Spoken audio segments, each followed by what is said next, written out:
Assalamualaikum warahmatullahi wabarakatuh. Saya Eva Urbadiwiningrum. Saya di sini akan mereview film To The Bone yang dirilis tahun 2017. Dalam film To The Bone, sutradara perempuan yang bernama Martin Noxon mempreteli serba-serbi konstruksi tubuh perempuan. Melalui tangannya, Noxon mampu menunjukkan bahwa perempuan berhak memilih bentuk tubuh yang diinginkannya. Perempuan juga berhak melawan stigma masyarakat yang disponsori industri kecantikan dan media massa terhadap bentuk tubuh tertentu. To The Bone merupakan film yang bergenre drama Amerika yang dirilis tahun 2017. Di film ini menceritakan seorang wanita yang bernama Ellen yang berusia 20 tahun. Dia merupakan anak dari broken home. Ayah dan ibunya hidup dengan masing-masing pasangannya. Ayahnya selalu sibuk dengan pekerjaannya, sehingga tidak bisa memberikan perhatian lebih kepada Ellen. Di film ini dijelaskan bahwa Ellen mengidap penyakit anoreksia, di mana penyakit ini merupakan gangguan makan yang menyebabkan seseorang terobsesi dengan berat badan dan apa yang dimakannya. Dalam film ini, pengidap anoreksia dijelaskan secara detail. Misalnya, gambaran Ellen yang mengalami menstruasi yang tidak teratur akibat gangguan makanannya.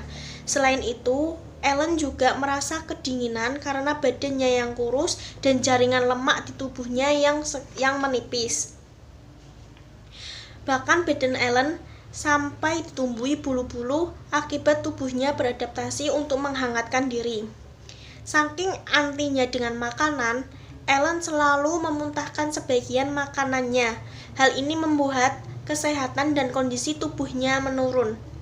Dia selalu mengukur tangannya dengan genggaman tangan untuk memastikan bahwa lengannya tidak melebihi genggamannya. Dan ketika Ellen ingin tidur, Ellen selalu melakukan sit-up atau lari-lari kecil agar menghilangkan kalori yang ada di tubuhnya karena makanan yang telah ditelannya. Ibu tirinya yang bernama Susan melihat Ellen dalam keadaan tersebut, kemudian mendaftarkan Ellen ke program konsultasi khusus anoreksia yang dipimpin oleh Dr. Beckham. Ellen pun dibawa ke rumah remaja rehabilitasi. Ellen berinteraksi dengan pasien-pasien anoreksia lainnya. Ellen melihat banyak pasien sepertinya dan lebih parah darinya.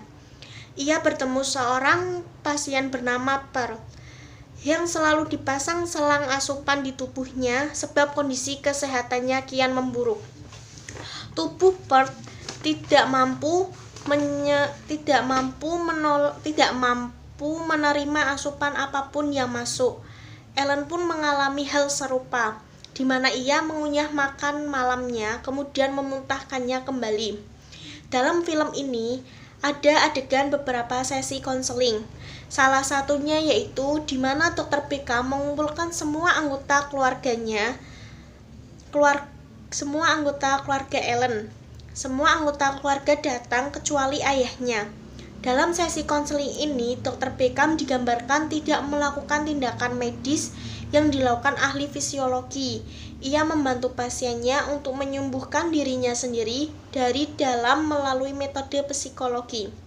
Dalam sesi konselingnya kepada Ellen, Dr. Beckham membicarakan batasan-batasan yang tidak perlu dibicarakan dalam sesi konseling, seperti tidak boleh menghakimi satu sama lain.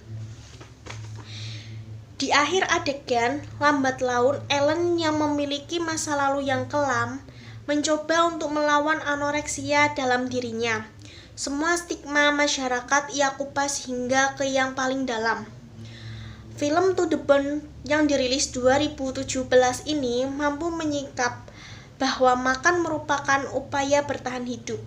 Melalui sosok Ellen, perempuan punya hak terhadap tubuhnya. Selain itu, perempuan juga dapat menolak semua konstruksi yang dilakukan industri kecantikan dan media massa. Menurut saya, terapi yang digunakan dalam film ini yaitu terapi keluarga psikodinamik dan relasi objek. di mana fokus dari terapi ini yaitu latar belakang intrapsikis dari masing-masing anggota dan berhubungan di masa lalu, ingatan, serta konflik di awal kehidupan.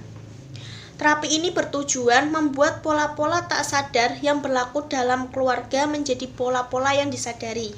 Menggunakan aliansi terapeutik, menelaah pertahanan dan resistensi keluarga, membantu anggota keluarga menginternalisasi objek yang adaptif. Terima kasih, sekian yang bisa saya review dari film tersebut.